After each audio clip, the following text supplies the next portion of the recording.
Watazamaji wa Sam TV, tunaendelea kukaribisha kwenye mpira huu au mechi hii ya Kalembelembe na Young Soka. Tumekutana naye kocha wa timu ya Kalembelembe. Tunahitaji kujua mawili matatu. Uko nami mtangazaji wako S. Bulonja. Baba, salama? Salama. Unaitwa nani? Mimi kwa majina naitwa Koa Saleh. Wewe ndiye kiongozi au kocha wa timu hii ya Kalembelembe? Ndiyo, mimi ndo mfunzi wa timu hii ya Kalembelembe. Unajisikiaje kuongoza timu kubwa kama na hii? Ya, najisikia faraja, maana ni fani ambayo nilichagua. Je, unaona game hii ya siku ya leo kati yenu nyinyi Kalembelembe na Young Soka, wanani watakayechukua kikombe cha siku ya leo? Kama kawaida naweza nikasema na kuaga na tabia sana ya kumheshimu mpinzani, na pale ninapokuja uwanjani na kuaga na kazi moja. Kazi yangu ambayo kama nimetoka nyumbani kuja kucheza game ni kuja kuchukua pointi 3.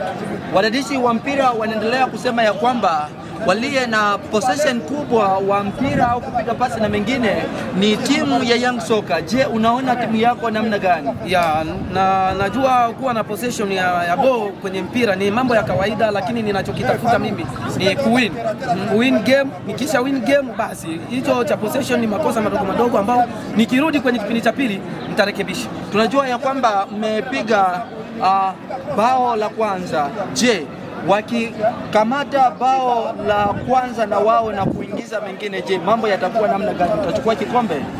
Niseme kwenye mpira lolote linaweza kutokea na inawezekana. Kwenye kipindi cha kwanza tumecheza dakika 45 na pia kwenye kipindi cha pili tutacheza dakika 45, wanaweza wakarudisha bao au aidha mimi naweza nikaongeza bao lingine.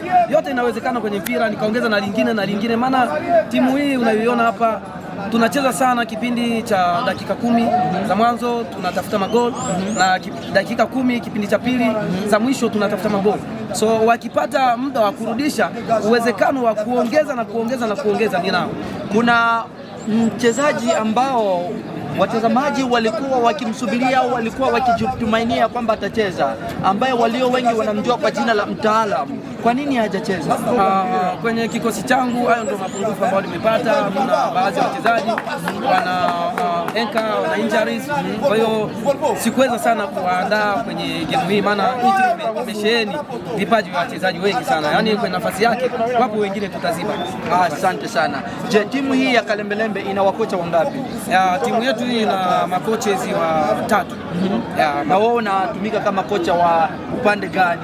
Mimi natumika kama kocha wa mazoezi ya viungo.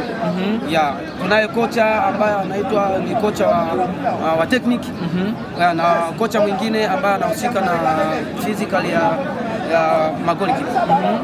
Na wewe ni wa viungo? Na mimi ni wa viungo. Mtazamaji wa Sam TV, tuko barabara na kocha wa viungo au tunaweza tukasema wa technique au ni mambo yote wa timu ya Kalembelembe. Endelea kujipatia uhondo wa timu hii na uendelee kuona ujue nani atakayechukua kikombe hichi. Upo nami mtangazaji wako S. Bulonja, nyuma ya kamera ni Ibonge Aipatela. We are together.